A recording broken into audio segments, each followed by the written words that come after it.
Ayan, kamusta na kayo? Kamusta na kayo? I hope nakapagpahinga kayo and today medyo maaga tayo meta dahil kailangan natin bumalik at humabol sa trabaho after the Sabbath day. So, kamusta ba kayo? I hope you had a good Sunday. Today, pag-usapan natin some quite, I would say, controversial issues. But I think we really have to get to the bottom of this kasi paulit-ulit na lumalabas ito at nakaka-frustrating ito. Ito yung mga tinatawag ko na liberal myths, no? Which has undermined the ability of the opposition to competitively, right? And competently, right? Ayan na, nabulol na. Pahinga lang ng isang weekend. To competently resist their illiberal counterparts, no? And then, pag-usapan din natin yung mga what I believe are people who could be the future of the opposition. Pag-usapan natin ng konti si Riza Hontiveros, the only real opposition candidate to make it to the Senate in the past two elections, 2019 and 2022.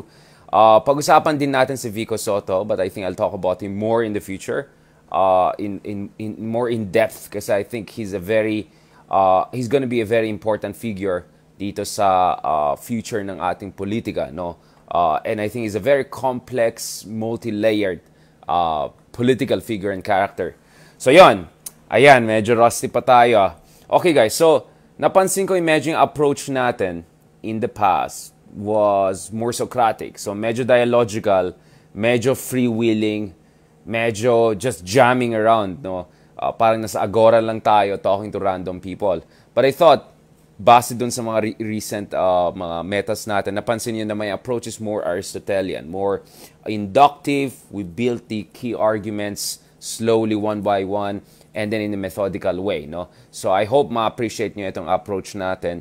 We're just experimenting around to see ano yung medyo tugma dun sa gusto ng mga tao, no? So binabawasan natin yung mga fillers, ad-libs, tatay style, among others. But you'll have that. Andun naman parati. But I think it's very important we have some of the key things discussed first. Boom, boom, boom. Then we can have a discussion afterwards. Alright? Okay. Nakikita niyo medyo rusty pa ako. Sobrang maaga pa ako nagising at 4 a.m. I was hoping to wake up earlier than usual, but not that early. Okay. So this is not my perfect time. So pasensya na lang if I'm not at my most articulate.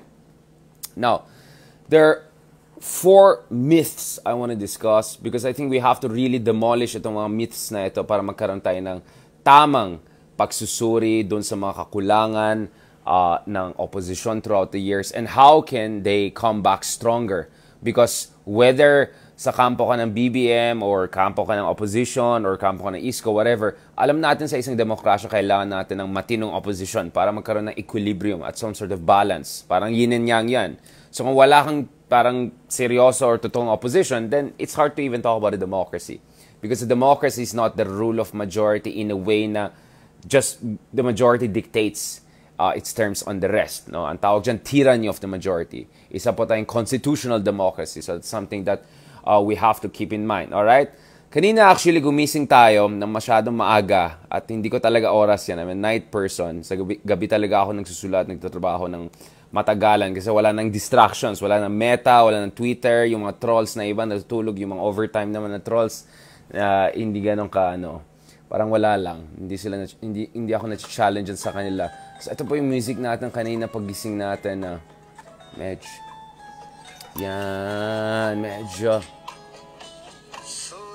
Yan ang panggising natin, guys. Yan ang pangano natin dyan. Just to focus. Concentrate. Kamusta ang politika natin? Yan. Tuyo, no? Hindi toyo. Hindi toyo, no? Tuyo. Tuyo isara. Okay, yan. Alright. Mamaya na tayo magtiyamo dyan. Okay, so chill lang tayo.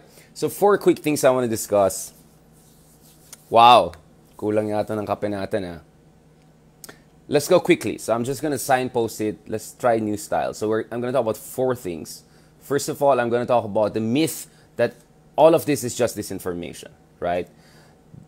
That disinformation alone has defined essentially the texture of our electoral landscape. That's myth number 1. Number two, just to be clear, when you say myth, it doesn't mean purong bola lang. It has a grain of truth, but sometimes it's less than what it seems. Yun na lang. Let me just explain myth in that sense. Number two, the D&E bashing. Bashing the massa voters. Ay, pag-usapan natin yan because I keep on seeing it on Twitter. Nakikita ko din yan pag kinakausap natin yung mga ibang kaibigan natin na medyo doon sa isang camp. Alright. Number three, youth bashing. Pag-usapan din natin yan kasi iritang-irita ako when I hear these older people blaming the youth na wala silang sense of history o hindi kasi sila pinanak noon. Tapos kung titignan mo sino yung mga bumoboto kay Marcos at sino yung mga parating sinasabi, paano ni Marcos, ganito, ganda-ganda. Malamang hindi mga bata yan, di ba? Ito yung mga mas matatanda, di ba? Right, so number three, we're gonna talk about youth bashing and why actually nostalgia is a more important factor to keep in mind. And number four, the enthusiasm factor. Pag-usapan natin yan, okay? Grand rallies, Google Trends, G2G, all of this stuff. Alright? Pag-usapan natin yan. Because I think we have to really break down itong four factors na yan with data, with proper analysis para maintindihan natin ano nangyari. Diba? Bakit 2022 was almost as devastating as 2019 for the opposition. At least may isang nakapasok sa Senate. Yes, Lenny won close to 15 million votes. That's good in many ways. But the ratio is 2-1. Bongbong Marcos won 31 million votes. Now, you want to say may irregularity, etc., etc., but goodness, guys, the ratio is 2-1. 16 million votes yung difference, all right? That's as many votes as Duterte won in 2016, okay? So let's get real. Let's get real. Speaking of real, yes, I'm Real Madrid. Okay. Okay, let's go. Number one, disinformation. Nako po, I keep on hearing it and I keep on giving eye roll. Ito, guys, take note. Let me teach you one or two terminologies today. So sa social sciences po, especially modern contemporary social sciences, monocausal explanations are essentially a joke, right? If you come up with monocausal explanations, pagtatawanan ka. So what is monocausal explanation? Mono, single, causal, what causes a phenomenon. So when you use only a single factor to try to explain a very complex phenomenon, which is politics ng Pilipinas, at pagbabalik ng mga Marcoses sa Malacanang, right? Then that's a joke. That doesn't fly in any serious, peer-reviewed kind of social science context. Now, it flies among journalists maybe, or in journalistic context, or in mainstream context, but it makes no sense at all pagdating sa thorough analysis. So, to quote Antonio Gramsci, no, among my favorite thinkers of all time, no, ayan, baka maretag tayo dyan. Sabi niya, one of the biggest errors in historical political analysis is the inability to properly see the relationship between what is organic and what is conjunctural. In short, to see the contribution of multiple factors, proximate causes, long-term causes, right? In explaining a complex phenomenon. Of course, in the case of Gramsci, he was explaining the rise of fascism in Italy and the collapse of centrist democratic forces in Italy in the early 20th century. Now, a century later, I think napaka-simplistic na sasabihin na bumalik ang mga Marcoses dahil lang yan sa disinformation and among other things. Dahil lang yan sa mga trolls. Now, obviously, factor ang trolls. But trolls were a factor in France. Trolls were a factor in the US. Trolls were a factor in New Zealand. Trolls were a factor. I can go on and on and on in so many countries. I can talk about countries as messed up as our country. Or at least democratically, right? So, for instance, look at Czech Republic. No, they had a populist leader for quite some time, and yet the opposition won, and yet the liberal progressive forces won, or at least natalo yung mga demagogic, right, na right-wing, far-right, proto-fascist leaders. So to just say this is disinformation, you don't know what you're talking about, right? You're exaggerating a single element in explaining a complex phenomenon, which is the result of these elections. So please be very skeptical pag may nagsabi, ito lang talagang dahilan bakit ganito ang Pilipinas. Hindi. Parang ito, let me use an analogy, no? Para itong alam mo yung cuisine, right? To say that the cuisine is masarap dahil lang sa sauce, or dahil lang dun sa, I don't know, ampalaya nilagay mo, or dahil lang dun sa rice, you miss the point. I think any good chef will tell you that sometimes to have the best cuisine or dish, maraming elements ang dapat involved dyan. Maganda dapat yung ingredients na ginamit. Maganda dapat yung pagtimpla. Maganda dapat yung temperature. Maganda dapat yung sauce. Of course, maganda din dapat yung presentation, yung apportioning, right? So any chef can tell you that a great dish is not just because of one or two things, but a combination of many factors coming together. In the same way, pagdating sa social sciences, it's really a combination of many ingredients and factors that explain a final political outcome. In this case, the elections in the country. So if someone said, yung masarap lang yan kasi masarap lang yung Mang Tomas nila or masarap lang yung, I don't know, tomato sauce nila, forget about it. Baka junk food lang pinag-usapan dito, right? Alam ko ba yung mga fast food, hindi lang yung sauce or yung pagtimpla lang eh. It's many factors that explain ang bakit mas masarap, I don't know, Chicken Joy or something like that. Kamusta dyan, mga friends natin, Jollibee. Alright? Do you get what I'm saying? So I'm using those analogies for you to better understand bakit walang saysay itong mga monocausal explanations that are very famous among some of our journalist friends. I'm not gonna name drop, but you know who are these people. Now, I think they're doing a fantastic job. Let me be very clear, nothing to take away from them. I think they're doing a fantastic job of trying to hold Meta, I don't know, the Elon, whatever, these people more accountable. Tama yan. Agree ako sa kanila na disinformation is a problem. But to make it as if it's the reason, the ultimo ratio, whatever, it's actually not only intellectually lazy, I'm sorry to say that, but actually it's politically dangerous. Bakit kamo? Then, alam mo maging problema dyan? Wait lang. So, ang problema ang trolls. Tapos yung gobyerno mo ay okay sa trolls. So, hindi mariregulate ng trolls. And at the same time, yung mga social media companies, gusto nilang engagement kasi kumikita sila. So, medyo maganda may trolls. Eh, di wala. Tapos ng laban. Uwi na tayo. Wala na. Awanin. Nalpasin. Nagawit tayo. It's over. It's over. You know what I'm saying? It's a very self-defeating kind of argument. It's not only intellectually lazy, it's also demoralizing. Kasi, aasa na lang tayo sa gobyerno ng ganitong gobyerno na magpasa ng batas at this point? I think it should have been passed way earlier before Duterte pa. But at this point, may good luck. Si Marcos and Duterte mag-regulate ng social media. I mean, in ways that liberals want, I'm not sure about that. I'm not sure about that. Na tayo. Okay. So I think that's very politically self-defeating and intellectually lazy, just to put it like that. It is an element, but I wouldn't say it's more than 20% of. If I'm going to apportion what factors contributed, for me, at best, disinformation is 20%. And disinformation actually can be, it can be reversed in so many ways. Hindi lang through regulations or social media activities. There's so many ways to fight against it. Now, you can look at examples all around the world, right? Now, ang dami naman artista na nag-endorse kay Lenny. Di sana active sila dati pa. Hindi nung March, April. Sana January, December pa lang active sila.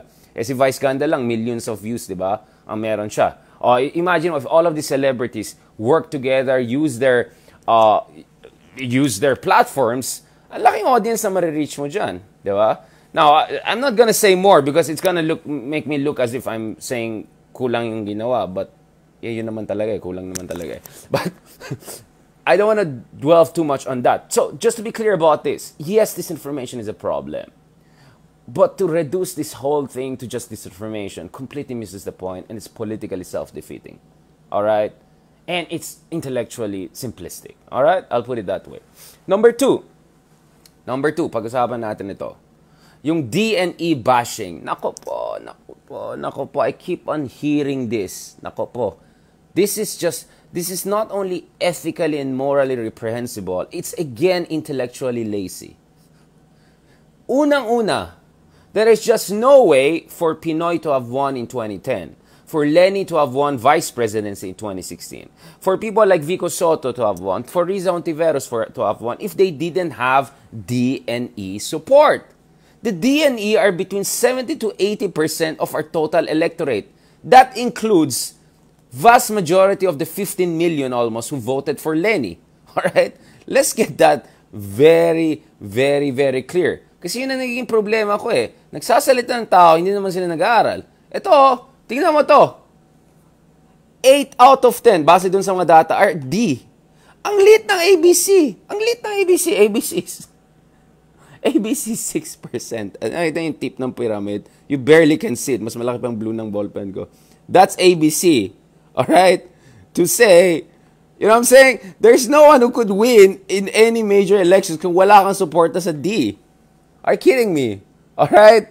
Magbasa kasi. Huwag tamad. Alright? The ABC, lalong AB, irrelevant yan statistically speaking. I'm sorry to say it. AB is not even 1%. It's like 0.2, 0.1. Like, so it's a joke to make a big issue out of AB not being, I don't know, in some survey by Pulse Asia. Ganon kalit po. Nakikita nyo ba yung AB? It's ABC, sorry. ABC yan, ha? At karamihan ng C. Kung AB lang, di nyo na makita. It's not gonna be even a dot. Ito po yung voting demographic natin. Okay? Ayan na naman tayo. Ayan na naman tayo sa mga tamad. Mata pobre nga, tamad pa. Yan ang problema. Ayan. And, katulad na sinabi ko, dun sa ABC, actually, karamihan ng ABC ay bumoto kay Marcos itong elections. And in 2016, Duterte actually had the most number of votes proportionally among the ABC. Sorry, may mga inaayos lang tayong logistics dito. Okay. I think, Duterte got just at 39%. No? So, yun yung average niya. Pero, dun sa, if you break it down by classes, more than 40% yung ABC sa kanya. At guess, which class was most enthusiastic about the drug war and law and order? Again, ABC. So, yung idea na ABC lang ang supposedly progressive, liberal, whatever, you don't know what you're talking about. Umalis na kayo dyan sa echo chamber nyo. You're just embarrassing yourself by saying those things. Get out, research. Makinig kayo kay Meta. Mga ka-Meta. Bakit naman kasi ganito? You know, you claim to be the more intellectually blah, blah, blah, and you claim to be this and that. Tapos, ang sablay ng mga sinasabi, di ba? Buti pa yung mga naririnig ng tuyo. Yeah, okay, alright. Tiamo, guys. Okay, chill lang. Sir, kalmado lang tayo. Okay. Unity, guys, unity. Alright? Ayan tayo eh. Yung mga mata pobre dyan. Naku po, itong mga tao. Alam nyo, nakita nyo, di ba? Pumunta ako sa meeting Davansa ng unit team. Tignan nyo lahat, nung may signal, lahat, kinakausap ko, I don't care kung anong class ka, A, B, C, D, E, F, G, wala akong pake. Kahit baluktot yung Tagalog ko, kahit mukha akong konyo sa iba, kahit mukha akong ewan sa iba, lahat kaya kong kausapin. At nakikita ko naman, kinakausap nila ako kasi nakikita nila yung sincerity, guys. Yan ang maganda sa, thanks to my parents. They raised me in the right way. We can talk to any people, any classes. Presidente ka, so what? Diba? Hindi ka mayaman, so what? Right? Mayaman ka, so what? I mean, gets mo? So, ito yung problema natin. Yung mga mata pobre na iba dyan, di man lang nagre-research. Ayan na naman tayo. I mean, I'm not gonna name names. I called out someone over dinner the other night. I was like, what are you talking about? There's no way na manalo si Pinoy and Lenny in the past kung wala yung vote ng DNE. What are you talking about? No, so obviously something went wrong along the way or you lost your appeal among them. But even dun sa 15% ni Lenny, karamihan dyan ay DNE. Ano ba kayo? Ayan na naman tayo eh. Okay. Myth number 3. Of course, I can talk more about this. Kung may budget lang sana tayo, gawa ko ng graphics and data and all of that eh. Walang iya. Yung mga nakikinig sa akin, tapos kinakopy yung analysis ko, maya kayo. You quote me, okay? You cite me. If you use my analysis, you cite me. Walang iya. Just... Sorry, nagwalang iya na ako. Walang iya. Ayan tayo eh. Okay. Serious tayo. Akala ko, Aristotelian tayo. Huwag tayo sa practical approach. Okay, number 3. Youth bashing. Ayan na naman tayo. Kung may mata pobre, may mata bata. I mean, how do I put it? Gano'n pang version ng mata pobre, mata bata? Parang it sounded wrong. Parang medyo di ba? Okay. Anyway, na naman tayo. Mga nagsasalita ng research. Yes, it's true. in 2022, Marcos won big among youth. But guess why? Why he was so focused on the youth? Because he lost the youth vote in 2016. So natuto siya, nag-research siya. Ewan kay Cynthia, pero nag-research si Marcos. Okay? So ito, hindi sila nanalo ng 2016 sa mga bata masyado.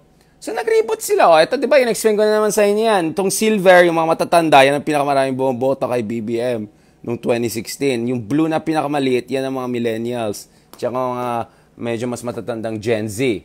Obviously, Bongbong lost, so he learned this lesson, he tweaked and all, naging BTS siya over TikTok, di ba? Ganda ng hair, bomber jacket, V-cut shirt, boom, nag-work, panalo, boom, uwi na tayo. So, the idea that millennials per se are actually the source of problem, etc., come on. Pathetic, that argument is pathetic. It has no basis in facts, it's pushing the buck. And by the way, older generations have a responsibility to the younger generation to make sure they don't go the wrong way. So obviously, there must have been something wrong with the older generations, right? Now, in my case, us millennials, siguro nagkulang tayo sa mga Gen Z, right? You can also say that argument, right? Okay. Now, this is where I discuss yung issue ng nostalgia. Because many people, younger ones who say, bakit sila pro ganito? Sabi ng lolo ko, ang ganda nung panahon ng martial law. Ang sabi ng lola ko, nung panahon ng martial law, ganito. Sabi ni tito ko, yung nasa Fortuner siya, nasa SUV siya. Alam mo, panahon namin, nung panahon ng Marcos, may disiplina doon, pare. Panahon na yan, walang pasaway, ganun. Ganun ba, tito? Wow, ang ganda naman, ganun. Di ba yung mga ganun, yung mga tito SUVs, mga ganun.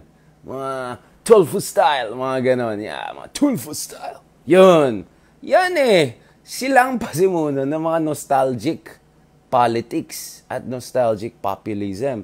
Kasalanan niya ng mga yan na instead of telling the youth na ito yung katotohanan, magbasa kayo ng facts, totong data, hindi, paano namin ganito? Bakit pinanak ka ba nun? Hindi mo naman alam paano namin, andun kami.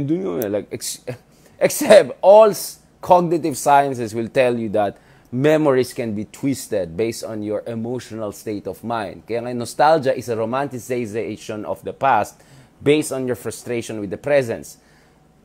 Kasama rin yan sa, hugot, di ba? Sa love life, ganun din yan. Bored ka sa jowa mo ngayon, biglang ex mo na babaero, or basagulero, or bungangero, biglang maayos ng tingin mo sa kanya sa, ano na yan, medyo sweet siya sa akin, medyo maganda yung car niya, medyo gano'n, yan tayo Frustrated ka dun sa boring mong jowa, biglang niromanticize mo, yung hiniwalayan mo na dapat hiniwalayan mo, di ba? Parating nangyayari yan, guys, Hindi na ako mag-Hegelian dialectics, but you should understand what I'm saying here, okay? So, nostalgia operates in the same way, okay? Nostalgia operates that way. Tama, Joey, tumanda na tayo. Tayo na matatandang mga millennials. Okay. Number four. The enthusiasm factor. Namely, Google Trends. Ito na naman tayo. Tsaka, grand rallies. Okay. First of all, it is true that yung mga rallies ni Lenny were bigger than BBM on average. At least yung mga, especially April and March. But makes you think, bakit April and March pa nangyari, ba't hindi mas maaga, diba? Nung marami pang soft voters. April, March, medyo late na yan. But anyway, given na yan. The thing kasi, strategy of Bongbong Marcos was different. Ang sa kanya was motorcade style. So, he would go to the provinces, ganito, tapos pupunta sa kanya yung mga tao, ganito. Tingnan yung mga motorcades ni BBM. Ang dami kayang pumupunta sa kanya. Obviously, dahil hindi siya nakakonsentrate, hindi niya makikita yung dami. But actually, if you just do a random study of looking how many people come to him on average every minute, you can actually statistically project gaano kalaki yung mga tao na napupunta sa kanya. So, yun ang problema. Kasi, iba yung methods na ginamit ng dalawang camp. So, camp nila Lenny, I don't know, ayaw nila siguro masyadong motorcade. Pero kung sana, dinala nila si Piola at si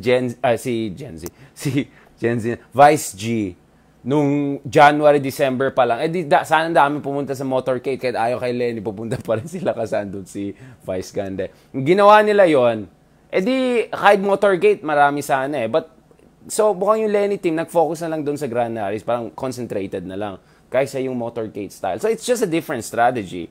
But it gives an impression that one side has more people behind them, right? But that's optics, eh. That's optics. That's part of a strategy. Now, as I said, Google Trends naman, it shows just enthusiasm level or interest level. So Trump would always get more interest level than almost all politicians in the world, but doesn't mean that he's electable necessarily. He lost in 2020 to Biden, who's one of the most boring guys for a lot of average voters or median voters, right? Enthusiasm doesn't mean preference. Kunyari, ang dami ni-research yan, di naman dahil gusto ko siya, di ba? Si tatay nga, ni-research ko parati eh. No comment. Oh, si tatay nga ni-research ko parati. Ibig sabihin, gusto ko si tatay? Not necessarily. Maybe not. Depends. Minsan nasa mood ako, ay, parang okay yan. Minsan wala, hindi, ito na naman, awanan. You get what I'm saying? And you can manipulate also Google Trends. Research mo sarili mo ng 100 times. Tignan natin, baka akyat yung ano mo. Ayan tayo. In fact, I know there was once, at least, I was more researched than Tatay Digong. That was when I wrote that column sa Inquirer na blank column ko. Yung Tatay's Independent Foreign Policy and then blank. Mas mataas ang Google search ko kaysa sa kanya.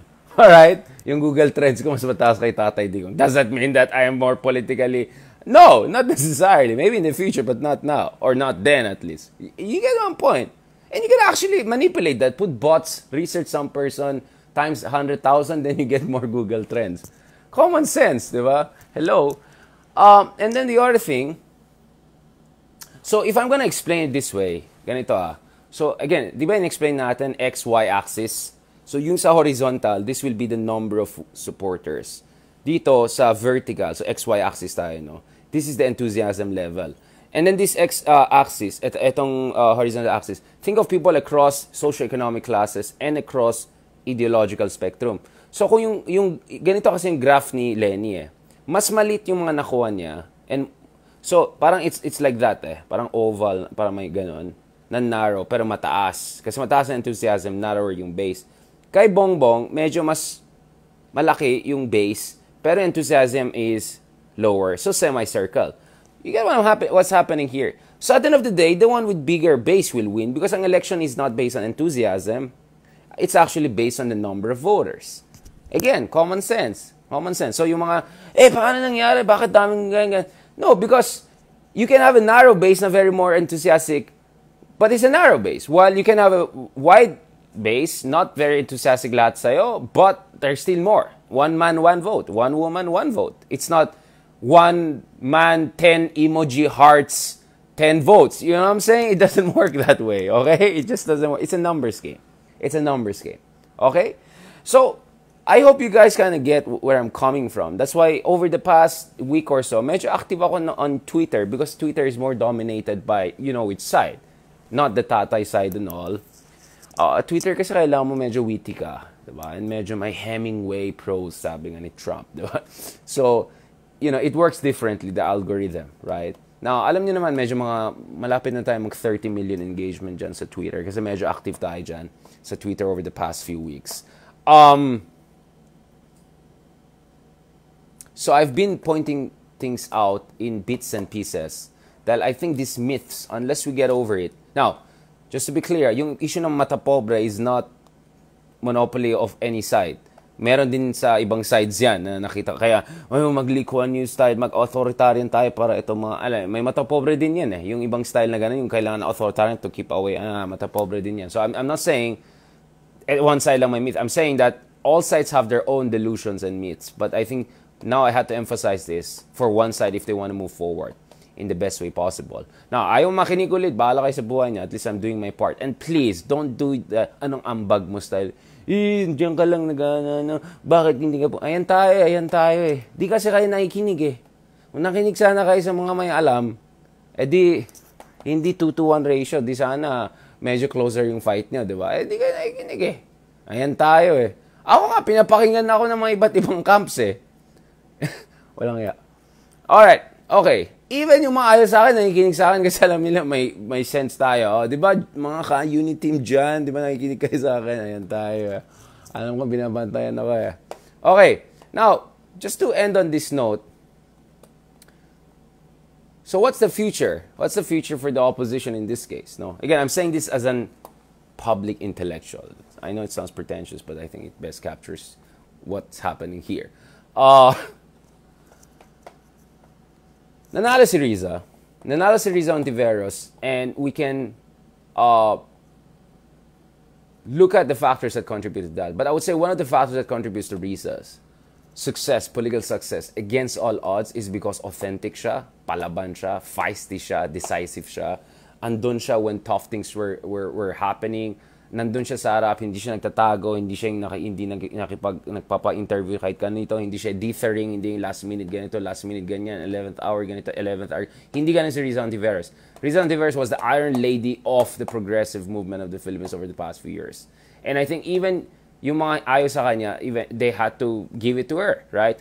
And I mean, ayaw sa kanyang ideology, for that matter, for her progressive values, etc. And nakita natin, patok pa rin siya sa masa, right? So that's something that we have to keep in mind here. That's something that we have to keep in mind here. So I think Riza Ontiveros should be a big part of the future of the progressive liberal opposition movement. And I think yung success niya, being the only real opposition na successful in the past 2 elections, as far as the Senate race is concerned, or national politics is concerned, I think she's the way forward. The other one, obviously, is Vico Soto. Now, I know Vico has been coming under criticism. Eto na naman tayo, mga nagka-cancel dyan. Bakit si Vico hindi in-endorse si ganito? Bakit si Vico hindi niya sinabi ganito? Bakit si Vico... You have to understand, Vico probably also reads and understands the data. He saw the data. He saw the democratic ambivalence. Malay ko ba? Baka si Vico nakikinig pa sa lectures ko, kaya... Meta ko pala, sorry, hindi lectures. Or, baka yung mga real lectures ko, I don't know. Maybe he's read my stuff. Maybe he's reading my, I know he follows me on Twitter, but I don't know if he's following yung mga sinasabi natin. So I see a lot of his very calibrating positioning as his way to break out of these false binaries, or break out of also of these myths, self-defeating myths, and to actually carve out his own position in the political landscape in ways that is sustainable and can actually create a strong foundation for long-term progressive reform. So in fairness to Vico, we can talk more about this. But I would say Vico and Riza are just the two faces of a huge pool of people who I think have the potential to be future leaders of this country, hindi lang leaders of the opposition. People who have, alam niyo na yan, fuego. Yeah. Yan ang hanap ng tao ngayon, fuego. Alright? Yan talagang hanap ng tao. Yan ang hanap ng tao, guys. Yan ang feature natin. Yan.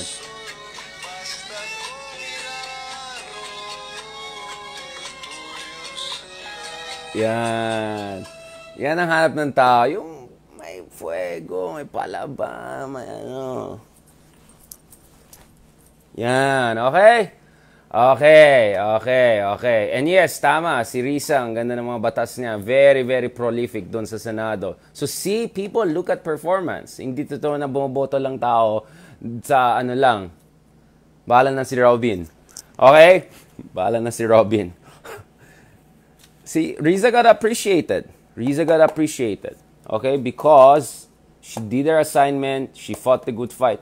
And to be honest, I don't think Riza was given as much prominence by the... Ayaw ko na magsalita. Huwag na. Mahirap na. Anyway, I think Riza should be a big part of the future of the opposition. As I said, I'm saying this because in any democracy, kailangan natin ng matinong opposition para may balance. Otherwise, naalala ko naman research kayo dyan. Ayan, okay. Alright, salamat guys. Alam ko medyo slowish tayo. Wala masyadong maaga nagising yung energy level ko hindi ganun kaganda to be honest. Magpahinga ako ng konti, then back to work na lang mamaya, sulat-sulat tayo dyan. I was thinking na I'll come in much more enthusiastic and all of that. Masyadong maaga ako nagising. Hindi ato sanay But yes guys, ayun, marami pa tayong pwede pag-usapan. Yan, mga Estrada Brothers, pwede din natin pag-usapan in the coming weeks. Panoorin yung interview namin with Senator J. Ercito dyan sa Project Pilipinas. Alright, check na yan. Okay? Vico, can't still run for the next presidency. Bata pa siya. And, by the way, as I said, Vico is just one of many people. Marami pa pang iba dyan na siguro hindi pa kilala, but makikilala natin over time. And you never know. Who thought, someone like Zelensky will become a president, now like the leader of the, the liberal democratic people, right? I mean, who thought that Jacinda Ardern, who thought Justin Trudeau, who thought Macron will be the first French president since Mitterrand, François Mitterrand, to be the first re-elected president, or elected president to begin with. I mean, he ran barely parang barely 40 pa siya nung tumakbo siyang presidente. So marami pang pwede mangyari. Keep an open mind. Keep your eyes open. Look for talent. Support the good people. Support people with fuego. Alright? Yan na talagang kailangan natin, guys. Okay, may tanong ba kayo dyan? Wala pang update na final sa kabinete ni BBM. Kaya wala akong analysis sa kanya ngayon kasi walang update eh. Once may update tayo sa key cabinet position, mag-uusap pa tayo. Sa base sa alam ko, a career diplomat is being considered for TFA, or an ambassador in a very, very high position who's also very capable. Hindi ko na alam dun sa mga iba dyan na Good Machiavelli. Alright. Okay? Yan. Sige, tingnan natin. Now, if yung mga yan ay nag-turn down, then baka wala nang choice si BBM. Doon na lang siya sa mga vloggers and Okay, let's see. Alright? Ayan. Kamusta kayo dyan? Thanks guys sa mga stars nyo. Kahit kumonti ng masyadong stars natin ngayon, okay lang sa akin. I support it. For the sake of unity, guys, support ko yung mga ginagawa natin dito. Alright? Ayan. Yung iba nga, nag-withdrawal nag-withdrawal syndrome. Sir, wala ang meta mo. Nasa-stress na ako. Hindi ko walang therapy session. Sir, nasaan ka na? Inaanap na kita yung mga ganun. Asan na ka na, sir? Yung mga parang may mga nag-withdrawal na hindi na nagsisigarilyo, nagkakape. Ayan. Caffeine, withdrawal. Walang ginawa akong kape. Naging kape pala ako eh. Ayan tayo. Tapos, walang kayo. Naka-black ako tapos may green stripe. Sinabi niya, Starbucks, barista. Talaga tong mga to. Ang sutil niya talaga sa akin. Ang bait ko nga tao eh. Wala nga akong sinasabi. Di ko nga kinakot si Cynthia ngayon. Hindi ko talaga nakaya yung kay Cynthia talaga. Oh my goodness. Si SP. Ayan. Si SP Ayan. Kamusta na kayo dyan, guys? Si pala nagagano, si Rufa May Quinto. Nasa kayo dyan? Di ba siya yung nagsimula niyan? Ayan. Referencing, citation. Ayan. Tsaka yung mga iba na nagkokopya lang sa analysis ko, walang kayo. Cite me ha. Sabi nyo, katulad ng sinabi ni ganito sa meta niya, huwag kayo mag-feeling na sa inyo galing analysis niyan. Nagsulat na ako ng libro about this issue na yan. Excuse me ha. Hindi yan, lang. Pinick up lang sa mga, tabi-tabi. Okay?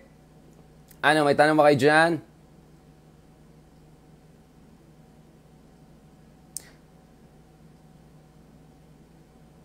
Maybe, anong tanong niya, Tanong ni Pedro. I think we can have let me do another mini lecture on what things the opposition perhaps can do, more concretely in terms of moving forward, They're doing naman some of it pa lang but I think something has to happen. Kasama dyan yung reboot ng team niya. Okay. Alright. Ayan, nagwi-withdraw. Wait lang